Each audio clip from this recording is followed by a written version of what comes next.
Je m'appelle Bernard Bloch, je suis né à Mulhouse en 1949. Je suis comédien, metteur en scène et écrivain. J'ai fait beaucoup d'adaptations de textes non théâtraux et puis depuis peu j'écris des livres essentiellement autour de la question de la Palestine et Israël. Je me suis demandé où j'habiterais si jamais je décidais de revenir en Alsace pour la fin de mes jours. Et j'ai réfléchi, c'est complètement différent pour moi, ce qui se joue pour moi à Mulhouse et à Strasbourg. Mais je pense que j'habiterai à Strasbourg, mais que je me débrouillerai pour avoir un point de chute dans les Vosges du Sud. Non, en fait, je me sens mulhousien, mais ma jeunesse, je l'ai passée à Strasbourg. Mon enfance à Mulhouse et ma jeunesse à Strasbourg. Donc voilà, c'est ça.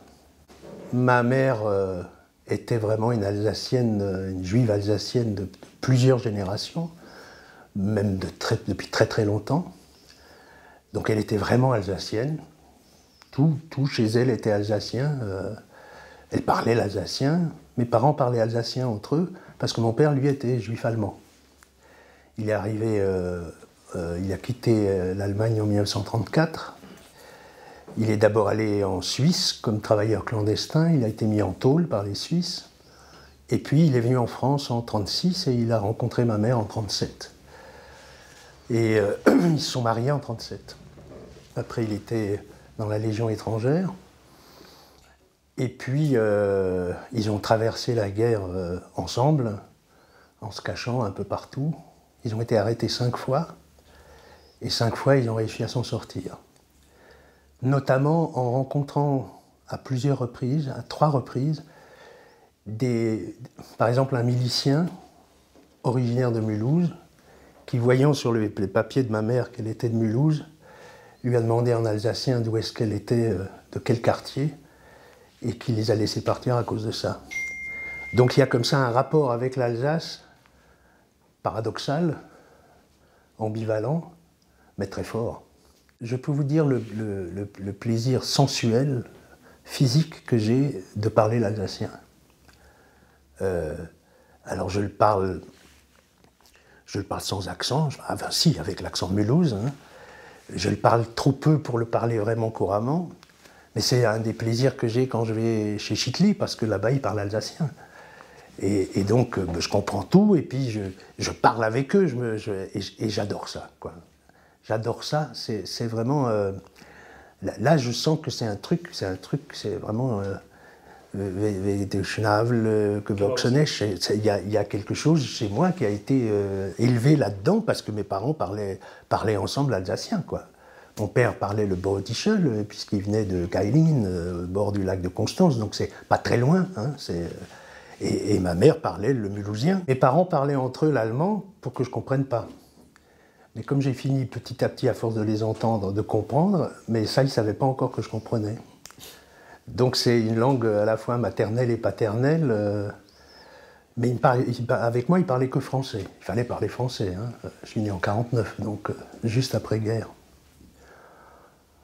Voilà, autrement, je me sens alsacien, je me sens aussi très français, allemand. J'ai un tropisme vers l'Allemagne très fort, de par mon père, dont la culture était complètement allemande, même s'il déniait complètement cette origine allemande. À tel point que quand j'ai écrit avec Jean-Paul Wenzel Vaterland, dont Tschutit était le pays de nos pères, et que le spectacle était acheté par l'AMC, et donc mon père a reçu le tract annonçant le spectacle.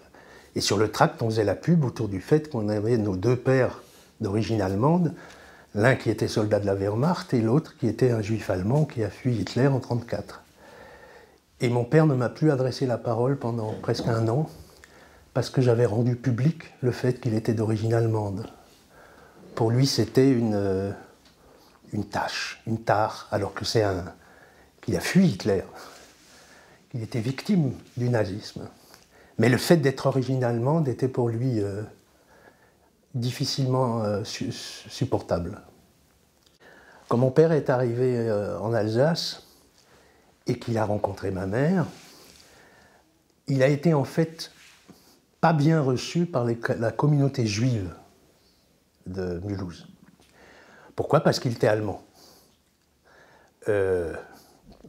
C'est d'ailleurs probablement pour ça qu'il a gardé ce rapport compliqué au fait d'être d'origine allemande. Pourquoi? Parce qu'il était allemand d'une part et parce qu'il était pauvre d'autre part. C'est-à-dire qu'il n'avait rien.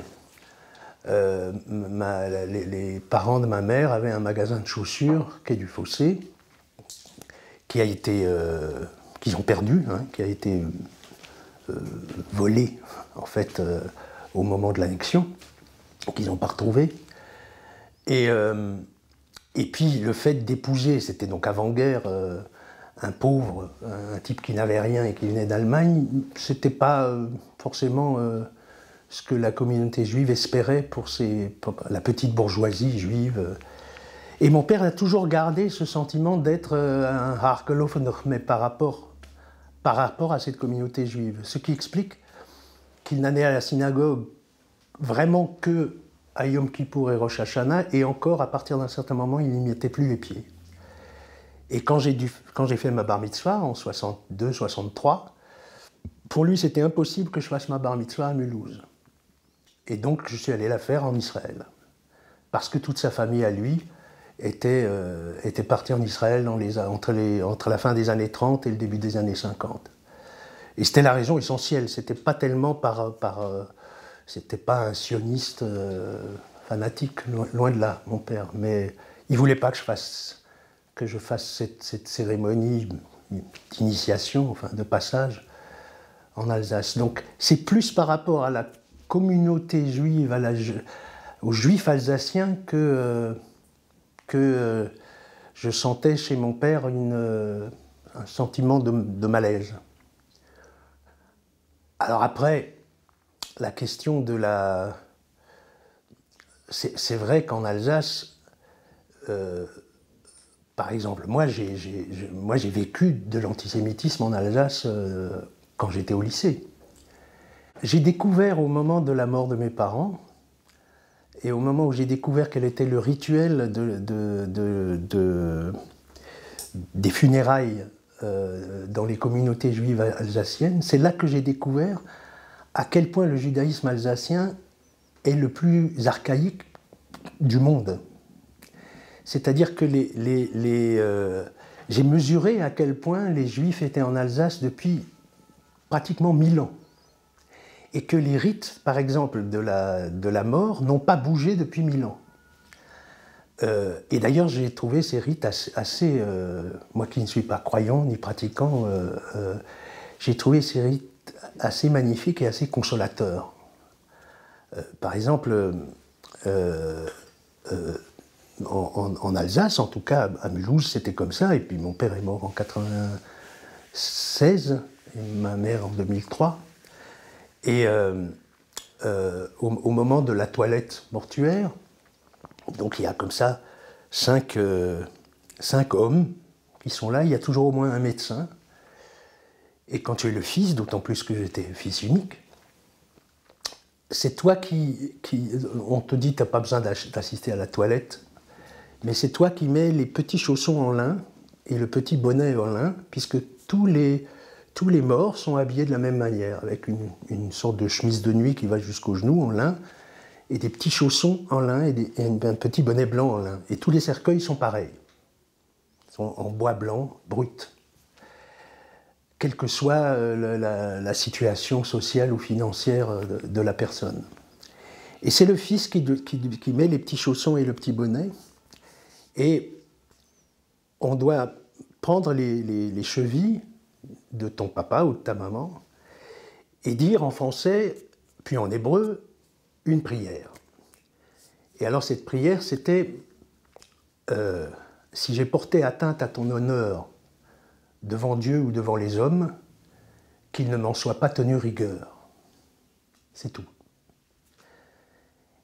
Et donc je dis ça, j'étais dans un état moyen quand même, hein. Mon père était mort la veille, et puis je le dis tout doucement, vu l'état dans lequel j'étais. Et là, les 5 mecs qui sont là disent « Putain, mais t'es acteur !» Alors dis-le fort, comme si tu étais dans la cour d'honneur du palais des papes, pour qu'ils t'entendent. Alors je l'ai redit dans cette petite pièce de la morgue du cimetière juif, le plus fort possible. Et l'effet de consolation et de comment ça m'a débarrassé d'un certain, non pas du chagrin, mais du poids, de l'angoisse en tout cas. J'ai trouvé ça assez fort. Et ça, je sais que c'est un rite particulier de la Rhénanie, pas seulement de l'Alsace, hein, mais ça va jusqu'à Speyer, ça va enfin sur tout cet endroit-là où les Juifs sont installés depuis avant l'an 1000, quoi, depuis le haut Moyen-Âge, quoi.